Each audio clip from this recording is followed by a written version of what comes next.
Hello नमस्कार, Ambe home science classes में आप सभी का स्वागत है। तो आज मैं आप लोगों के लिए फिर 50 बहुत ही महत्वपूर्ण प्रश्न लेके आई हूँ जो TGT, PGT, LT grade, net और यूपी बोर्ड की परीक्षाओं के लिए बहुत ही महत्वपूर्ण प्रश्न है। तो आइए हम लोग देखते हैं हमारा पहला प्रश्न क्या है। पहला प्रश्न है, शुष्क धुलाई से निम्न में से कौन से वस्त्रों को धोया जाता है। तो शुष्क धुलाई से सूती वस्त्रों को धोया जाता है। दूसरा प्रश्न है, किशोरावस्था में शिशु के सिर और उसके पूरे शरीर की लंबाई का अनुपात कितना होता है। तो एक संबंध है 25। शिशु यानी जब किशोरावस्था में शिशु का सिर जो होता है उसके पूरे शरीर की लंबाई का अनुपात होता है एक संबंध है 25। तीसरा प्रश्न है, किसी कार्बनिक वस्तु के जलने से उत्पन्न होती है। तो किसी भी कार्बनिक वस्तु के जलने से क्या उत्पन्न होती है? Carbon dioxide. चौथा प्रश्न है, बहिर्मुखी एवं अंतर्मुखी व्यक्ति का वर्गीकरण किसने किया। तो जुंग ने किया है। किसने किया है बहिर्मुखी एवं अंतर्मुखी व्यक्ति का वर्गीकरण? जुंग ने। पांचवा प्रश्न है, डिप्थीरिया मुख्य रूप से होता है किसमें होता है? छोटे बच्चों में। छठवां प्रश्न है, टेम्पोरल अस्थियां कहाँ पाई जाती हैं। तो टेम्पोरल अस्थियां कहाँ पाई जाती है? कपाल में। सातवां प्रश्न है, भारत में दहेज निरोधक अधिनियम कब पारित हुआ। तो किस सन में पारित हुआ था? 1961 ईस्वी में। दहेज निरोधक अधिनियम किस सन में पारित हुआ था? 1961 में। आठवां प्रश्न है, यूनिसेफ का मुख्य कार्यालय कहाँ है। तो न्यूयॉर्क में। नौवां प्रश्न है, स्वाइन फ्लू फैलता है किससे फैलता है? H1N1 से। 10वां प्रश्न है, कैरोटीन पाया जाता है। तो कैरोटीन विटामिन ए में पाया जाता है। 11वां प्रश्न है, इमाइलेस को क्या भी कहते हैं। तो इमाइलेस को एंजाइम भी कहते हैं। 12वां प्रश्न है, एल्ब्यूमिन किसमें पाया जाता है। तो एल्ब्यूमिन अंडे में पाया जाता है। 13वां प्रश्न है, पित्त आवश्यक होते हैं। पित्त किसके लिए आवश्यक होते हैं? वसा पाचन के लिए।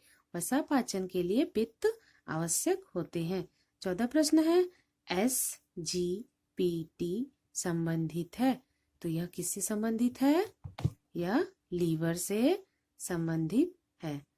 15वां प्रश्न है, सोलर कुकर के डब्बों में काला रंग होने से उसमें क्या हो जाता है? तो उसकी अवशोषण क्षमता जो होती है उसमें वृद्धि होती है।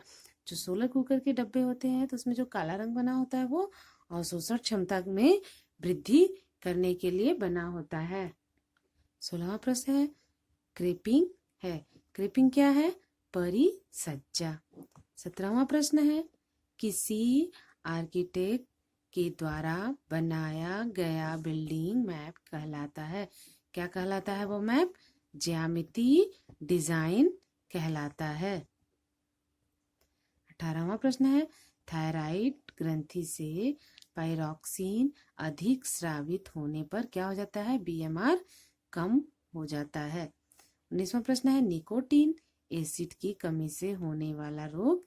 निकोटीन की कमी से क्या होता है? पेलेग्रा नामक रोग हो जाता है। यह विटामिन बी का ग्रुप है।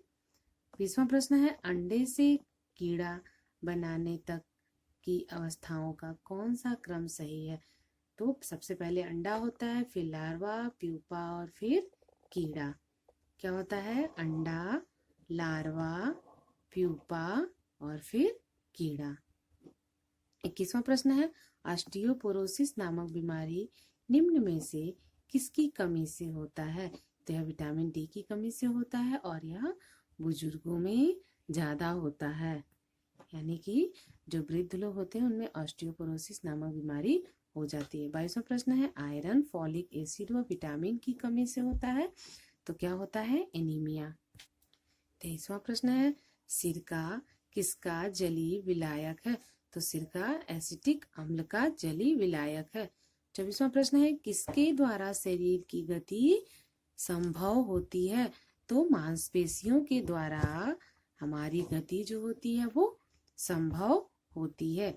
25वां प्रश्न है, योजना बनाना एक प्रक्रिया है तो यह मानसिक प्रक्रिया है, क्योंकि हम जब भी किसी चीज के लिए योजना बनाते हैं तो वो हमारी मानसिक यानी हमारी सोच पर होता है। हम जो अपना दिमाग लगाकर या बुद्धि से जो योजना बनाते हैं तो उस प्रक्रिया को कहते हैं मानसिक।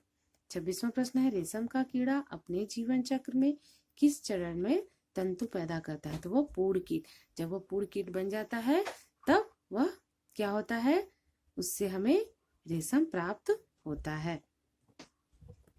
27वां है, जापानी पुष्प सज्जा कौन सी है?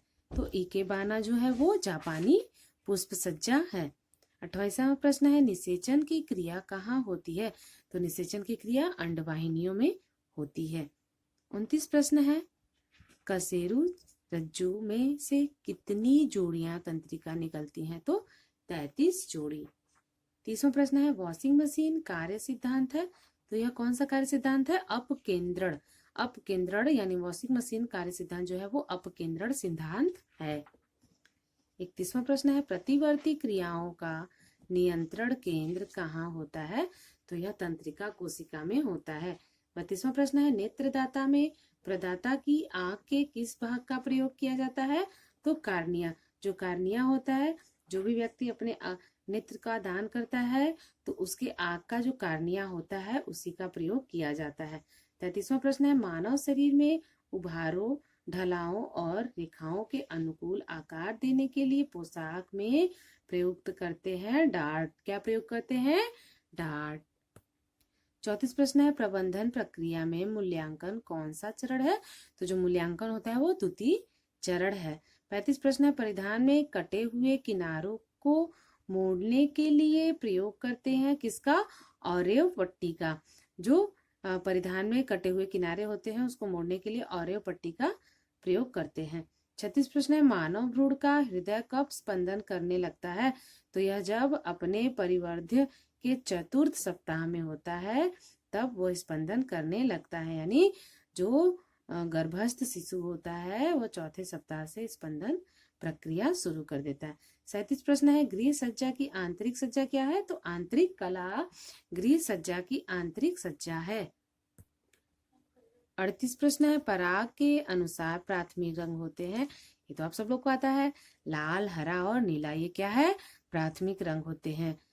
39वां प्रश्न है, ट्यूशन पढ़ाना, पापड़ बनाना किस प्रकार की आय से संबंधित है? तो यह संपूर्ति आय से संबंधित है। 40 प्रश्न है, प्लेसेंटा के द्वारा आहार व ऑक्सीजन की पूर्ति होती है तो गर्भ में होती है। 41वां प्रश्न है, हीमोफीलिया एक रोग है, कौन सा रोग है? यह आनुवंशिकी रोग है। 42वां प्रश्न है, हृदय की धड़कन नियंत्रित करने के लिए कौन सा खनिज आवश्यक है? तो सोडियम। यानी जब हृदय की स्पंदन गति जो होती है वो नियंत्रित नहीं होती तो उसमें सोडियम खनिज की आवश्यकता होती है। 83वां प्रश्न है, कुर्ता बनाते समय हमें सिलाई के लिए कपड़ा लेना होता है तो कुर्ते की जो लंबाई होती है उसका दूना कपड़ा प्लस बाह की लंबाई, यानी जो कपड़े आपके कुर्ते की नाप है उसको नाप लेंगे, उसका दूना कपड़ा लेंगे और बाह के लिए अलग से। 44वां प्रश्न है, मानव की ज्ञान व अभिवृत्तियां कहलाती है मानवीय साधन।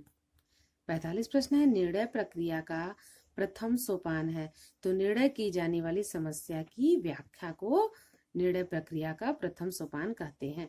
46वां प्रश्न है, लेथेरिज्म नामक खतरनाक बीमारी होती है तो खेसारी दाल से होती है। पहले खेसारी दाल का प्रयोग लोग ज्यादा करते थे क्योंकि यह सस्ती होती थी। आज भी दाल में जब मिलावट करते हैं तो खेसारी दाल को मिला देते हैं जिससे दाल जो होता है वो बिल्कुल शुद्ध लगता है। तो खेसारी दाल खाने से लेथेरिज्म नामक बीमारी हो जाती थी। 47वां प्रश्न है, कैल्शियम ऑक्सलेट और प्यूरिन से परिपूर्ण आहार नहीं देना चाहिए तो पथरी के रोगी को नहीं देना चाहिए। 48वां प्रश्न है, पारिवारिक जीवन चक्र का प्रथम सोपान है तो प्रारंभिक परिवार जो है वो पारिवारिक जीवन चक्र का प्रथम सोपान है। 49 प्रश्न है, कपास का रासायनिक नाम है सेल्यूलोज। और हमारा आखिरी प्रश्न है, चढ़ाव व उतार का क्रम उत्पन्न करते हैं लय। अगर आप लोगों को वीडियो पसंद आए तो वीडियो को लाइक करिए, अपने दोस्तों को शेयर करिए, सब्सक्राइब करिए। धन्यवाद।